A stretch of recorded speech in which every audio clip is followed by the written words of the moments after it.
अगर आप जुड़े रहना चाहते हैं भोजपुरी से तो सब्सक्राइब करें हमारे चैनल को और हमारे सभी वीडियोस पाने के लिए बेल आइकन को दबाएं। आप सुन रहे हैं सिंगर नरेश कुमार को।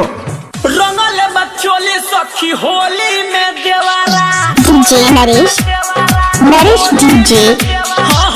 रंगल बच्चोली सखी होली में देवारा अब का रंग है भातार हमर घेवाड़ा। डीजे नरेश चोली सखी होली में देवारा डीजे नरेश सुखी गाँव। रंगल बच्चोली सखी होली में देवारा अब का रंग है भातार हमर घेवाड़ा। नरेश डीजे चोली सखी होली में देवारा डीजे नरेश बच्चोली सखी होली में देवारा। मिक्स बाय सुखेत गाँव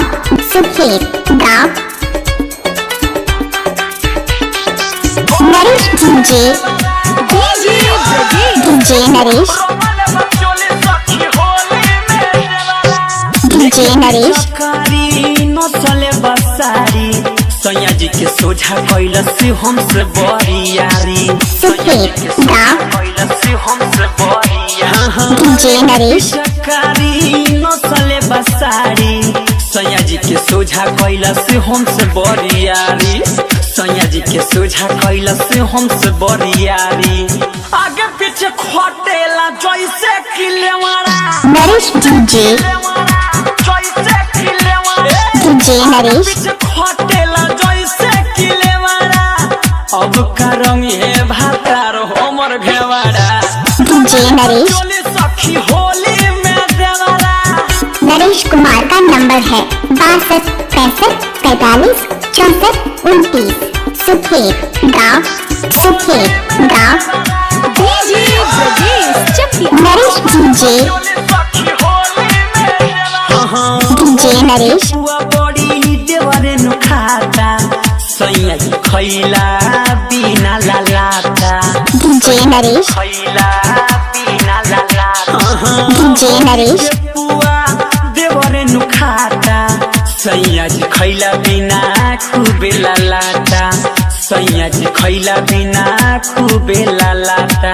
रंगल बढोरे तब रंगेला देवारा नरेश डीजे नरेश रंगल बढोरे तब रंगेला देवारा अब का रंग है भातार हमर घेवाड़ा। डीजे नरेश चोली सखी होली में देवारा। नरेश डीजे सुखेत गाँव। आप सुन रहे हैं नरेश कुमार को। होली में देवारा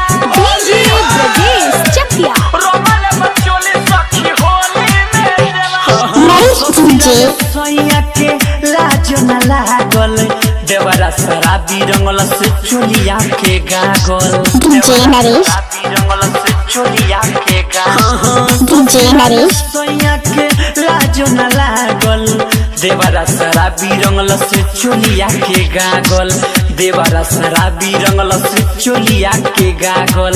19 के होली में बनल बा नरेश डीजे नरेश। आप सुन रहे हैं नरेश कुमार को। अब का रंग है भातार हमर घेवाड़ा। डीजे नरेश सुखेत गाँव।